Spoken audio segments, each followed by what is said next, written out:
she collapsed on a cold hospital floor. But when Williams carried Joy in his arms, fate carried them both. Hello beautiful souls and welcome to Ms. Love Stories channel. The place where love, drama, and unforgettable moments come alive. I'm so thrilled you're here, ready to dive into stories that will make your heart race, bring tears, and leave you believing in the power of love. Before we begin, I want to get to know all of you. Comment below and tell me where you're watching from, because in the next video, I'll give a special shout out to some of you amazing viewers from around the world. I can't wait to see how far our love story family reaches. And if you haven't already, make sure to subscribe and hit the notification bell, so you never miss a single emotional journey. Get ready to feel, laugh, cry, and fall in love all over again, because every story we share here is for you. Now, the story begins. Rose. The hospital smelled like antiseptic and rain, sharp, clean, almost metallic.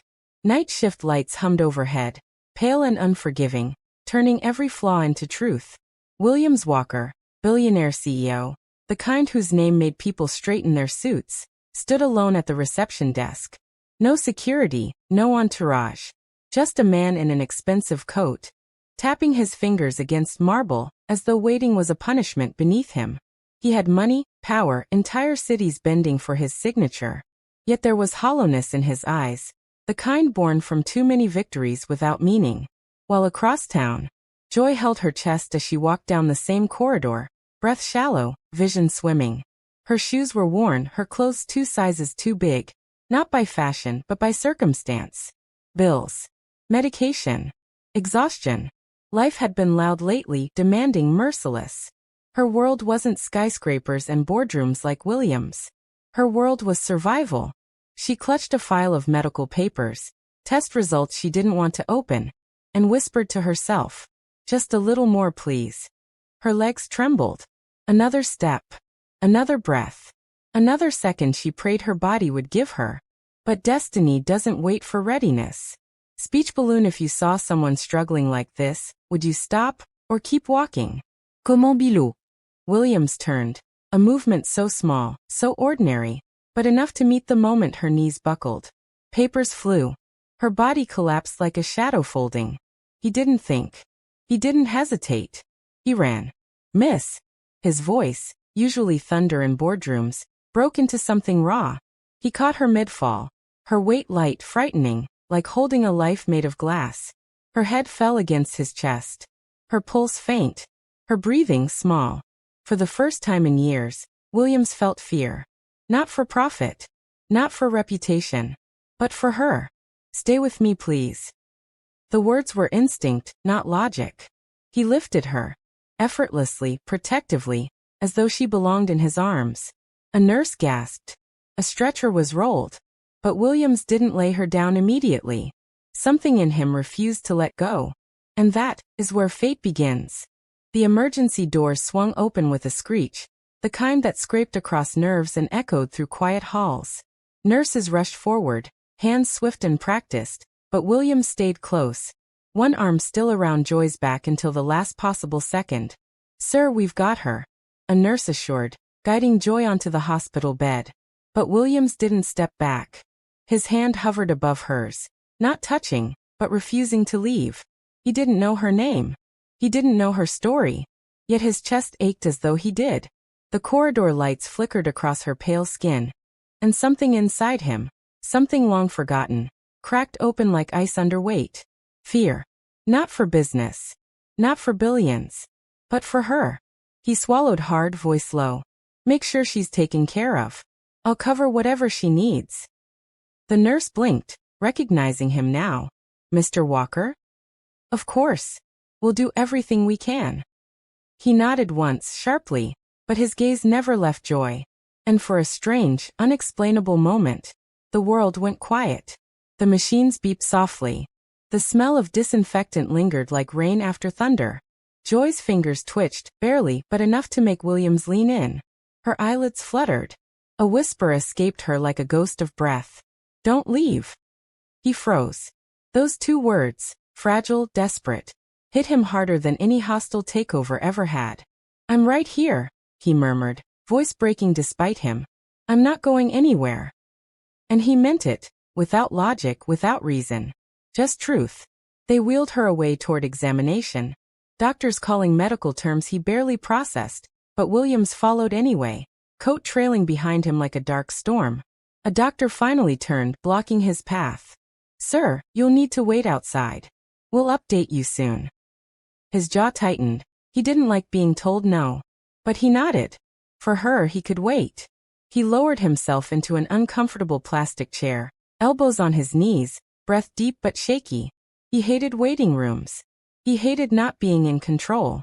Yet here he was, heartbeat unsteady, fingers laced tightly, waiting for a woman he had never spoken to, praying she would wake up. Memories surfaced uninvited. A dim hospital room. A woman with soft eyes and a fading heartbeat. His mother. Her last words echoing in his skull. "One day, love will break your walls. Don't let it pass you." He had scoffed then, young, bitter, angry at the world for taking her. Love. Love was weakness. But now, as minutes crawled into stillness and the beeping machines behind that door measured a stranger's life, he questioned everything. Because for the first time since she died, he cared. 30 minutes later, a doctor returned. "She's stable but exhausted. Severe fatigue, untreated anemia, malnutrition." He paused, expression dimming. "Does she have family? Insurance? Someone we can call?" Williams hesitated. He knew nothing about her. But something inside him answered for him. "I'll handle everything. Just let me see her." The doctor studied him. Not the billionaire, but the man beneath the armor, and finally nodded. Williams stepped into her room quietly. Joy lay under thin hospital sheets, hair scattered like spilled ink across a white pillow. Her lashes cast long shadows on her cheeks, and her breaths rose and fell gently, fragile but present. He approached slowly, afraid to disturb the peace she looked like she hadn't known in years. A chair sat beside her bed. He lowered himself into it. Not with authority, not with entitlement, but with care. For a while he simply watched her. The rise and fall of her chest, the soft tremble in her fingers, the faint whisper of her pulse. And then, without planning to, he reached out. His hand covered hers. Warm, small, alive. He didn't expect her eyes to open, but they did. Slow, uncertain, full of confusion and vulnerability. She blinked up at him. Pupils wide, lips parted as if searching for words buried beneath weakness. Her voice came like thin thread. "You stayed?" He swallowed. "Yes." "Why?" The real answer was frightening, even to him. Because letting go felt impossible. Instead, he said gently, "You collapsed. I wasn't going to leave you alone." Her eyes welled. Not dramatically, but in a quiet way that felt heavier than sobbing. "No one usually stays." He exhaled carefully. "Then let me be the first." Something shifted in the air, soft as snowfall, powerful as tide. Joy's fingers curled weakly beneath his palm, as though she feared he might disappear like everyone else. Williams leaned closer, voice low. "What's your name?" "Joy." A fitting name for someone who looked like she had forgotten what joy felt like. "And I'm Williams," he whispered, as though introductions mattered more now than ever in his life. Her gaze held his, uncertain, fragile, searching. "Why would someone like you help someone like me?" He answered without thinking. "Because for the first time in years, I wanted to." Her breath hitched, and inside both of them, walls trembled. Speech balloon. "Do you believe two strangers can become everything to each other? Comment your thoughts." Her eyelids fluttered again, exhaustion pulling her back into sleep, but she didn't let go of his hand. Not even as she drifted away. William stayed there long after, watching her breathe, protecting her in silence, feeling a pull he could neither name nor deny. Something had begun, quiet but unstoppable. He didn't know her past. She didn't know his heart. But fate doesn't wait for permission. Morning painted the hospital room in pale gold, soft, gentle, forgiving. It touched Joy's face like a blessing she didn't believe she deserved. Williams was still there. Same chair, same posture, same unmoving presence. Only his eyes looked different, softer, as though the night had peeled something hard from him. Joy stared at him for a long moment before she spoke. "You should have left." His brow lifted slightly, cold, composed, but not unkind. And why is that? Because people like you, she hesitated, voice cracking like thin ice, don't stay. Williams leaned back, jaw tightening. He didn't like assumptions, especially when they felt uncomfortably true. I stayed. Joy looked away, clutching the blanket near her throat like armor. Yes. But for how long? He exhaled, slow, controlled. This woman didn't know him. She didn't know the nights he ate dinner alone at a table meant for 6. Or the echo of footsteps in a penthouse too quiet to breathe in. Or how the world looked different when you had everything, except someone to share it with. He should have walked away. Logically, he owed her nothing. Emotionally, he couldn't move. Doctors entered, running tests, checking vitals. Joy avoided William's gaze, shrinking whenever he tried to speak. She answered questions with minimal words, her voice small, guarded. Williams watched quietly, not as a billionaire, but as a man realizing how fragile another human could be. When they were alone again, Joy spoke first, but her tone was colder this time, more calculated. You don't have to feel responsible for me. He frowned. Is that what you think this is? What else could it be? She whispered. No one helps without a reason. Especially not someone like you. Someone like me? He repeated. Rich. Powerful. Untouchable. Her throat bobbed with a swallow. I'm just no one. He hated that. Not because it offended him, but because she believed it. William stood, walked to the window, and let silence stretch like distance between them. He was used to arguments. He was used to negotiations. But this emotional battlefield, he was unprepared for it. Joy shifted, wincing, not from pain but from embarrassment. She wrapped her arms around herself like someone who had learned to expect abandonment. Thank you for helping me, she said quietly. But I'll be okay now. You can go. There it was. The dismissal. The barrier. The escape. Williams felt an unexpected sting, irritation? Hurt. He couldn't name it. He turned slowly. Joy, I'm not here out of obligation. Then why? Her eyes begged for an answer she was afraid to hear. Williams opened his mouth, then stopped. What was his reason? Why was he still standing here? Why did her voice haunt him? Why did her collapsed body feel like an echo of someone he once failed to save? He didn't know yet. So he gave the only honest answer he had. Because I want to be. Her breath shook. But fear, that old wound, rose stronger. I don't need charity, she whispered. It isn't charity. It feels like it. His hands curled slightly, not in anger but restraint. He took a slow step toward her. Joy, I'm not offering money. I'm offering presence. A tear slid down her cheek, but she brushed it away harshly, ashamed of being seen. Presence doesn't last, she murmured bitterly. Everyone leaves when things get heavy. Williams froze, the words slicing through memory like a blade. His mother. Her fading voice. Her cold hand slipping from his. He had left emotionally before she died. And he never forgave himself. He spoke quieter now, like someone stepping across broken glass. What if I don't leave? She laughed, a hollow sound. Everyone leaves. He stepped closer. But what if I stay?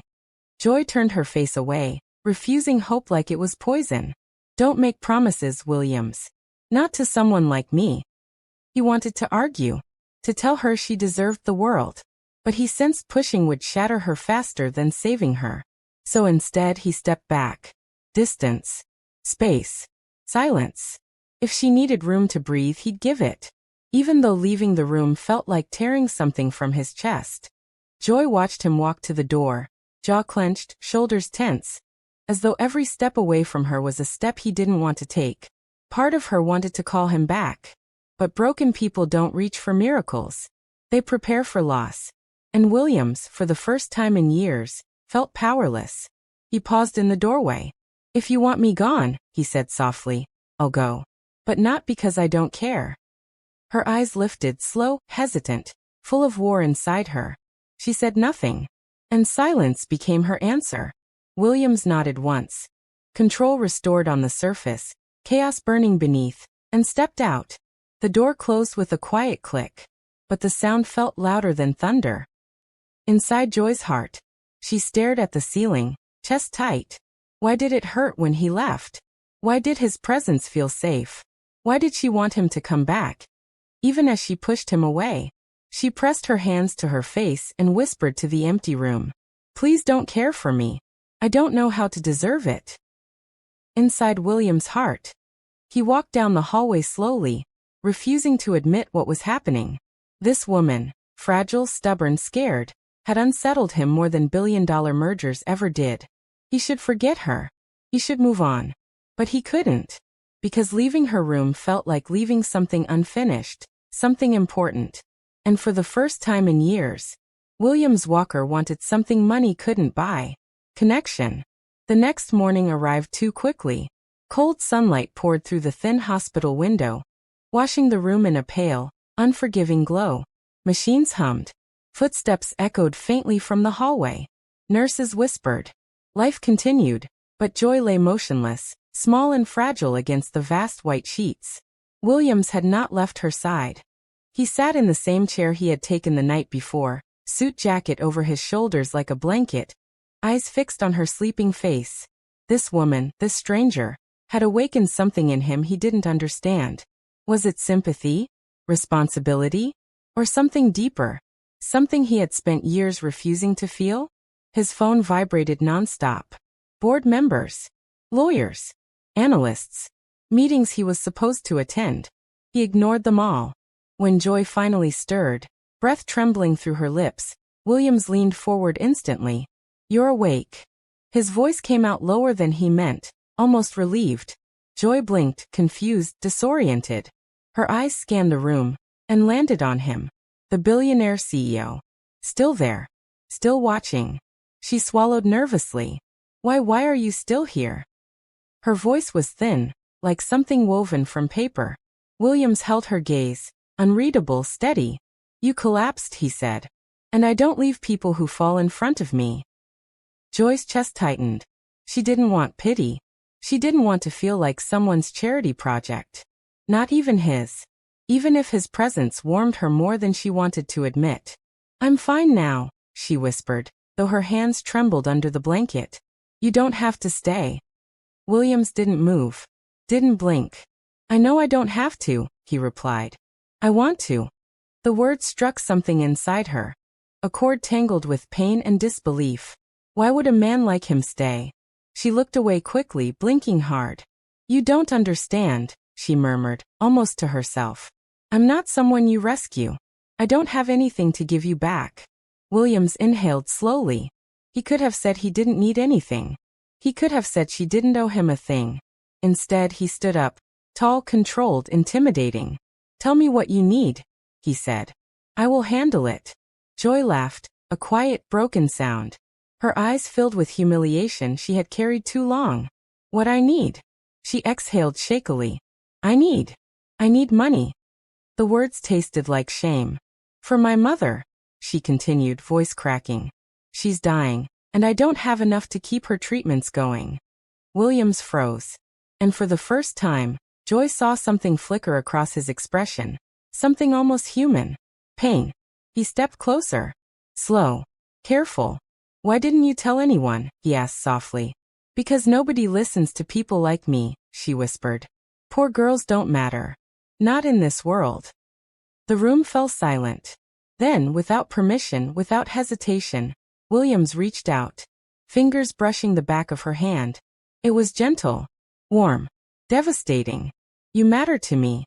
His voice was barely above a breath. "And I don't know why, but you do." Joy's eyes widened, filling instantly with tears. She tried to pull her hand away, pride, fear, survival instinct, but he held it, firm yet tender. "Let me help you," he said. "Not because you owe me. Not because I expect anything." His words trembled at the edges. "But because I can't walk away." A tear slipped down Joy's cheek, slow, fragile, unstoppable. "Why me?" she whispered. Williams didn't answer. Because he didn't know either. All he knew was this. When he saw her collapse, something inside him broke open. And he couldn't close it again. She closed her eyes. Not in rejection, but exhaustion. It was the first time in months she wasn't carrying her pain alone. And he stayed. Hand in hand. breathing the same quiet air. Two worlds, rich and poor, powerful and powerless, now connected by one fragile thread. A thread neither of them could untangle anymore. The following day, Joy sat upright for the first time. Her body was weak, her pulse shaky, but there was a new brightness in her eyes, a soft glow she fought to deny. Nurses moved in and out checking her vitals, adjusting for drips, offering sympathetic smiles she barely noticed. The only person she looked for was him, Williams. But his chair beside her bed was empty, perfectly untouched. Cold. A hollow ache spread slowly inside her chest. Of course he left, she told herself. Men like him didn't stay longer than necessary. He probably had an empire to run, contracts to sign, billions to manage. She was just a girl who collapsed in a hallway. She couldn't expect more. She inhaled deeply, forcing her heart to harden again. He was a moment, not a miracle. But just when she accepted his absence, the door opened, and William stepped in. Tall, poised, sharp suit, a presence impossible to ignore. His eyes found hers instantly, and something like relief passed through them, fleeting but real. "You're awake," he said. Joy's voice was soft, careful. "You came back." "I told you," he replied, walking closer. "I don't leave." Williams placed a folder on her bedside table, thick, embossed, intimidatingly official. Joy frowned. "What is this?" "Your mother's medical report," he said calmly. Joy's breath froze. "How did you?" "I requested it," he answered, tone steady but eyes gentle. "I also paid for her remaining treatments." Silence hit the room like thunder. Joy stared, disbelief cracking through her composure. "You paid for it?" He nodded once. Her lips trembled. Her entire world tilted. That was months of hospital bills. Money she could never earn in time. "Why would you do that?" she whispered, voice breaking. Williams inhaled, a subtle, vulnerable breath he rarely showed anyone. "Because watching you break," he said, "hurt more than writing the check." Joy's eyes filled instantly with tears. She covered her mouth, shaking with relief and gratitude so sharp it felt like pain. But then fear struck her like cold wind. "No," she whispered, voice strained. "I can't accept this. I don't want to owe you anything. I don't want to be someone you pity." William stepped closer until the distance between them dissolved. "This isn't pity, Joy." His voice softened. "It's choice." Then he took her hand, the same way he had the night she collapsed, and this time she didn't pull away. "I want to help you," he continued quietly. "But not just with money." Her heart pounded so loud she heard it inside her ears. "What else do you want from me?" she asked, barely breathing. His thumb brushed her knuckles, unexpected, gentle, intimate. "I want you to work for me." She blinked, confused. "Work for you?" "Yes." He held her gaze. Calm, determined, unshakable. "I want you in my company. In my office. Close to me." Joy's breath hitched, hope and terror colliding inside her. "I don't have the education," she stammered. "No degree. No qualifications. I wouldn't fit in." "I'll train you," he cut in. "I'll personally guide you. You'll learn everything you need." Her lips parted, shock spreading across her face. He wasn't offering charity. He was offering a future. Then his voice dropped, deeper, weighted with something unspoken. "And you'll be under my supervision every day." Her pulse stumbled. No one said it aloud. Neither dared. But both knew what this truly meant. He wanted her near him. He wanted to keep her. Not out of duty, but desire. Joy looked down at their joined hands. Her entire life had been struggle, hunger, fear, survival. Now she was being given something she never imagined she'd receive. A chance. A way out. A doorway into a world she'd never touched. But her voice trembled with old wounds. "What if I fail you?" Williams leaned closer, his forehead nearly touching hers. "Then I will catch you again," he whispered. "Just like I did the first time." Joy closed her eyes, tears sliding silently down her cheeks. No one had ever told her that before. No one had ever stayed. She exhaled, shaky, weak but willing. "I'll do it," she breathed. "I'll work for you." William's hand tightened around hers, not possessive but protective. "Good," he murmured. "Because I meant it when I said I wasn't letting you go." Joy had never stepped inside a building so tall. The morning sun reflected against endless glass walls, making the skyscraper glow like a blade of light piercing the sky. People in tailored suits streamed in and out, confident, polished, powerful, nothing like the world Joy came from. She stood at the entrance clutching her small handbag, wearing the only formal outfit she owned. A simple white blouse and borrowed black skirt. Her shoes pinched. Her palms were damp. Her heartbeat was a wild drum against her ribs. She felt like a child walking into a realm built for giants. But William's words from the hospital echoed inside her. If you fall, I will catch you again. She inhaled, straightened her shoulders, and stepped inside. The lobby was vast, marble floors gleaming like water, chandeliers raining gold from the ceiling. Employees moved with precision, every step purposeful. Joy swallowed hard, her breath small in such a big place. Almost instantly, eyes found her. Confused. Curious. Judging. Who is she? Why is she here? She doesn't look like one of us. Whispers flickered through the space like static. Joy lowered her gaze, tightening her grip on her bag, fighting the urge to run back through the glass doors and never return. Then the elevator opened. And William stepped out. The entire floor changed. Conversations died. Spines straightened. Phones were lowered. His presence commanded the room like gravity itself. But his eyes, they found her first. And something softened in them, so subtle that only she would notice. He walked directly toward her. Joy. Her name and his voice felt like sunlight. You're early. She swallowed. I didn't want to be late. A corner of his mouth lifted. Not a smile, but something dangerously close. Good, he said gently. Walk with me. He placed his hand at the small of her back, guiding her, and the room watched with blatant disbelief. Employees stared as they entered the private elevator together. Even behind the shutting doors, she could feel their eyes burning into her. Training begins, and so does attention. His floor was quieter, colder, private. Secretary desks lined the hall. And Joy felt stares sharpen the moment she stepped out beside him. Especially from one woman, elegant, composed, red lips curved in a cold smile. Good morning, Mr. Williams, she said sweetly. Then her gaze slid to Joy, professional but dripping in suspicion. And you must be the new intern. Joy nodded politely, though her stomach twisted under that analyzing stare. William's tone, however, left no room for interpretation. She is not an intern. He glanced at Joy, a silent reassurance. She works directly under me. Effective immediately.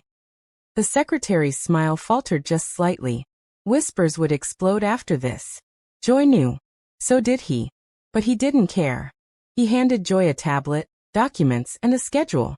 You'll learn everything step by step. Ask me anything you don't understand. Even the obvious things? She asked quietly.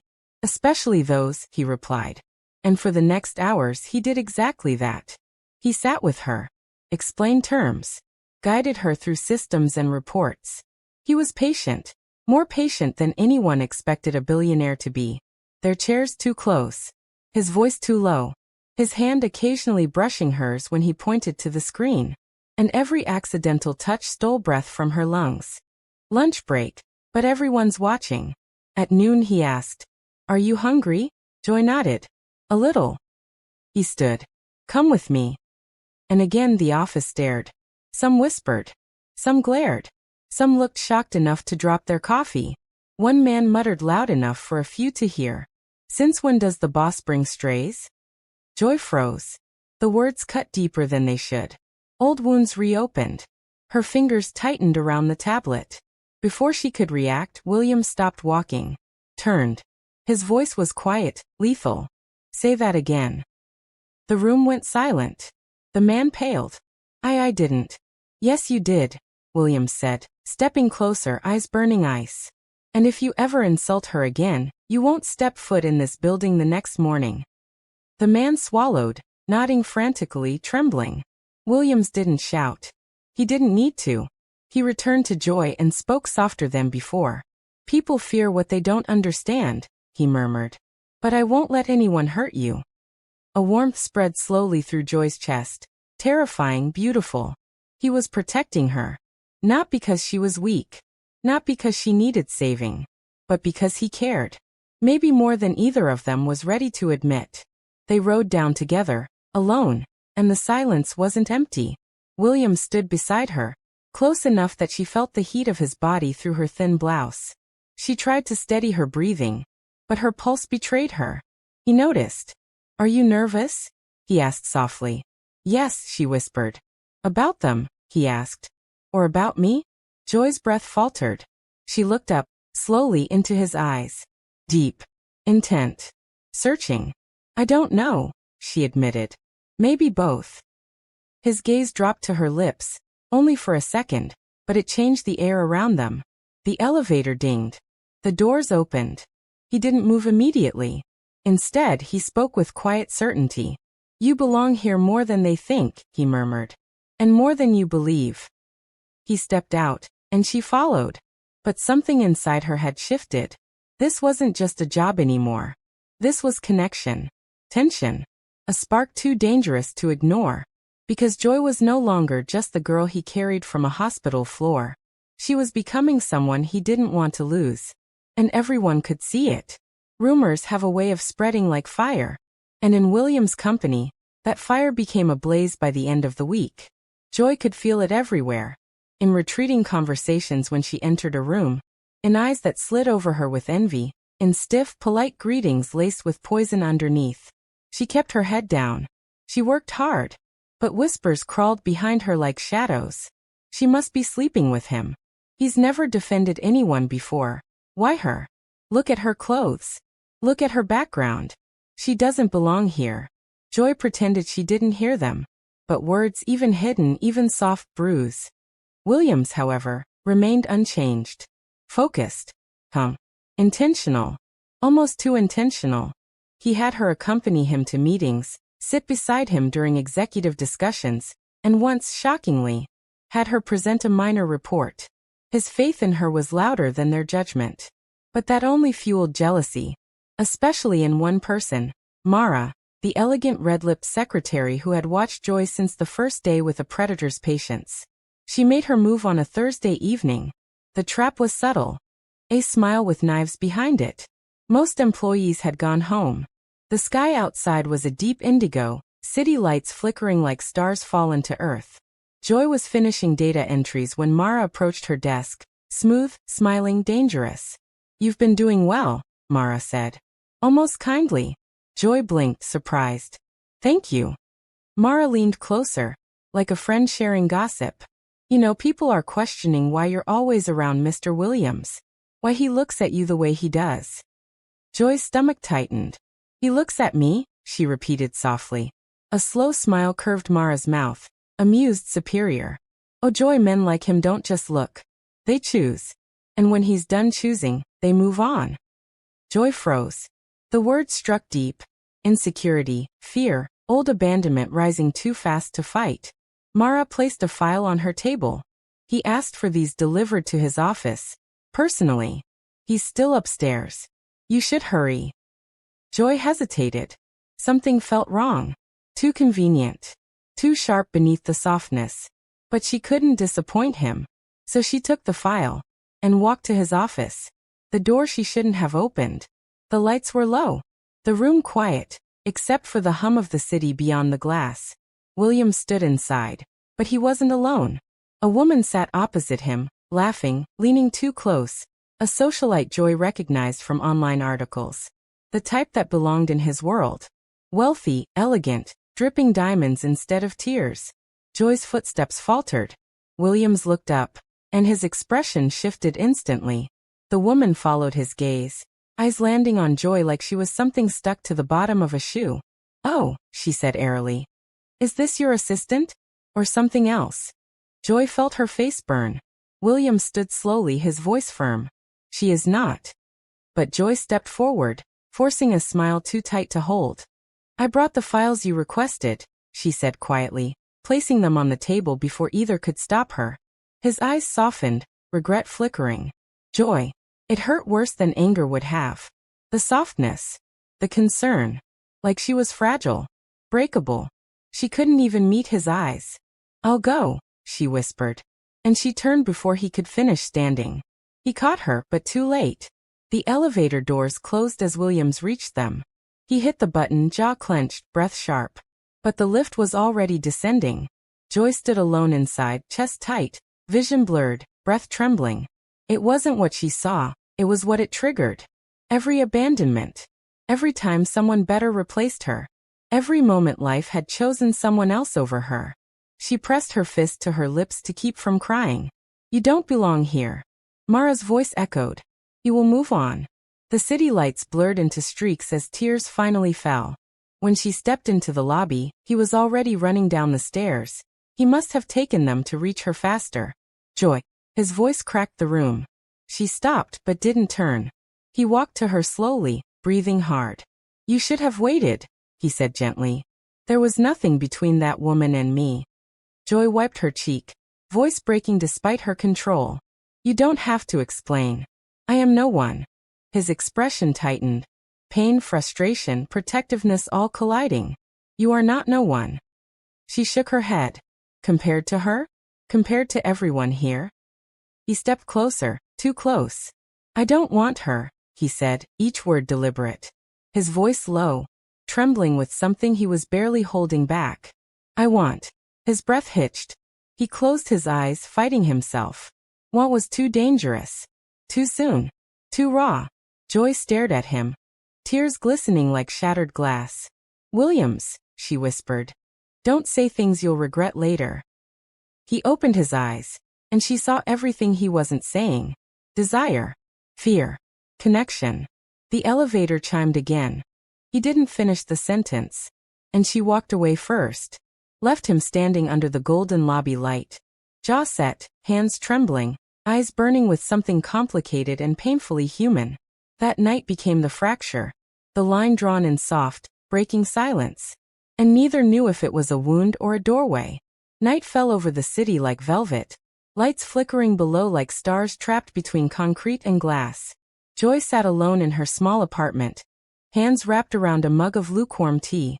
Her mind raced, every memory of the office, William's touch, the way he had caught her gaze in the elevator, replaying in agonizing loops.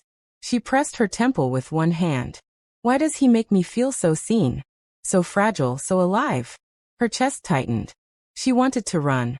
Run from the desire she had tried to deny all week. From the fear of letting someone in. From the unspoken pull she had felt since that hospital floor. But deep down, she knew running would only leave a hollow ache behind. The one she had carried her whole life. Across town, Williams leaned against the window of his penthouse, city lights reflecting in his eyes. He had spent the day in silence, the office humming behind him. He thought about her. Every decision, every detail she had struggled with that week. Every tremor in her voice when she spoke about her mother. He should have let her go. He should have let the office gossip intimidate her. Let her retreat into her safe, lonely world. But he couldn't. Not after the hospital. Not after the way she had trusted him. Even for a fragile second. He exhaled slowly. Do I reach out? Or do I respect her pride? The answer was impossible. Because every fiber of him screamed that leaving her alone would break something inside him. Something older, raw, unhealed. The inner reckoning. For Joy, fear battled longing. If I call him, I'll seem weak. If I don't, I'll regret it. Every moment she imagined his face, the calm authority softened by concern, made her heart ache. Finally, she grabbed her phone, finger hovering over his number. Do it. Just tell him how you feel. She closed her eyes, inhaled, and tapped the screen. Can we meet? 2 words. Simple. Terrifying. William's phone vibrated. He picked it up, reading her message. For a long moment he said nothing. Then a slow smile, quiet but full of everything he felt. He typed back. Where? Her answer came. A small cafe near the park, quiet, secluded. He arrived first. Sunlight waned, casting golden shadows over the wooden tables and exposed brick walls. He watched the door, muscles tense, heart pounding, unsure if he would falter the moment she appeared. When she walked in, hesitant, fragile, beautiful, the world seemed to hold its breath. She sat across from him, hands clasped on the table, eyes avoiding his at first. I wasn't sure, she began, voice trembling. If I could trust you. Williams leaned forward, gentle, careful, voice low. Joy, you don't have to say anything. I'm here. And I'm not leaving again. Her eyes lifted. The vulnerability in them cut through the walls she had built. I've been afraid, she admitted. Afraid of being disappointed. Afraid of losing someone again. He nodded. I understand. A pause hung between them, heavy, intimate. Finally, he spoke. We don't have to be perfect. We don't have to have everything figured out. I just want to be with you. If you'll let me. Joy exhaled slowly, tears forming. Do you know how long I've waited to hear that? She whispered. Williams reached across the table, taking her hands in his, warm, steady, grounding. I don't want you to wait anymore, he said. Her breath hitched. For the first time, she allowed herself to believe, to hope. The cafe was quiet except for soft music and distant chatter. Joy studied him for a long moment. The man who had lifted her, protected her, chosen her when no one else would. Finally she smiled, fragile but real. I'll let you, she said softly. He leaned closer, brushing a loose strand of hair from her face. And I'll never let go again. The world outside continued in its chaos, billion-dollar deals, gossip, rushing lives. But inside that quiet space time slowed. Two hearts, once afraid, now beating in tentative unison. The choice had been made. Vulnerability had won over fear. Connection over walls. And for both of them, the night felt infinite, full of possibilities neither dared to hope for before. Have you ever taken a risk on love when you were afraid? Comment below. Tell us your story. Morning arrived slowly, soft sunlight spilling across the city like a promise. Joy sat at the edge of her bed, a small smile tugging at her lips. The hospital room had emptied. Her mother had been discharged after a week of intensive care. Healthy though still fragile. Joy's hands rested on her lap. The weight of worry lifted slightly for the first time in months. Her phone buzzed. A message from Williams. Coffee downstairs? She smiled and typed back. Yes. Williams was already waiting at the cafe where they had made their choice the night before. His suit jacket hung perfectly, but his eyes were soft, attentive, alive. When Joy arrived, he stood. Not out of formality, but because that's what he always did. He made her feel like she mattered. You made it, he said, voice low, warm. Joy laughed softly. Of course. I wouldn't let you wait alone. He smiled. For a long moment, they simply looked at each other. Two hearts finally synchronized. Over the next few weeks, Joy settled into her new world. Williams guided her, teaching her the ropes of his company. She learned quickly, surprising even herself. She discovered a confidence she hadn't known existed. A voice that mattered, opinions that counted, and a presence that couldn't be ignored. But more than that, she discovered that someone could care for her, completely, fiercely, without judgment. Williams remained constant, supporting her, challenging her, and protecting her. She laughed again. She slept peacefully. She even caught herself imagining a future she had once thought impossible. One afternoon, Williams took her back to the hospital corridor where it all began. They paused outside the emergency doors, now quiet, now empty. This is where it started, he said softly, his hand finding hers. Joy glanced at the hallway, memories flooding back. The fear, the collapse, the quiet desperation. You never let me go, she whispered. He squeezed her hand. And I never will. Not ever. The room held a sacred silence. The place where walls fell, where trust was forged, where two strangers became each other's world.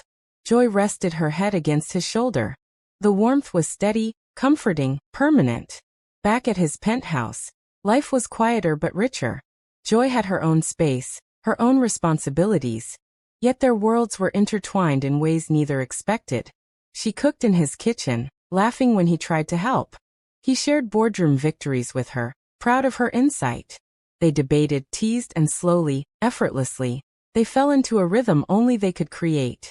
The love they had fought for, stumbled through, and chosen to embrace became a testament to hope. A reminder that even the broken could find completeness. Months later, Joy's mother visited them at the penthouse. She watched her daughter and Williams, hand in hand, smiling, connected, and tears filled her eyes. I've never seen her this happy, she said softly. Joy smiled, glancing at Williams. Neither have I. He kissed her forehead gently. And it's just the beginning. Outside, the city hummed with its usual chaos. Inside, they had carved out a sanctuary, a world built not of wealth, but of love, trust, and unshakable devotion. Williams and Joy, two hearts scarred, tested, and ultimately healed, finally belonged. Do you believe love can change everything? Comment finally home if you feel the magic of unexpected love. Thank you so much for watching this story all the way to the end. Your time, your support, and your presence here mean more than words can say. If this story touched your heart, inspired you, or kept you watching, please make sure to subscribe to the channel for more emotional stories like this one. And don't forget to turn on the notification bell. That way, you'll never miss a new upload. Until next time, stay blessed, stay strong, and keep believing in love. See you in the next story.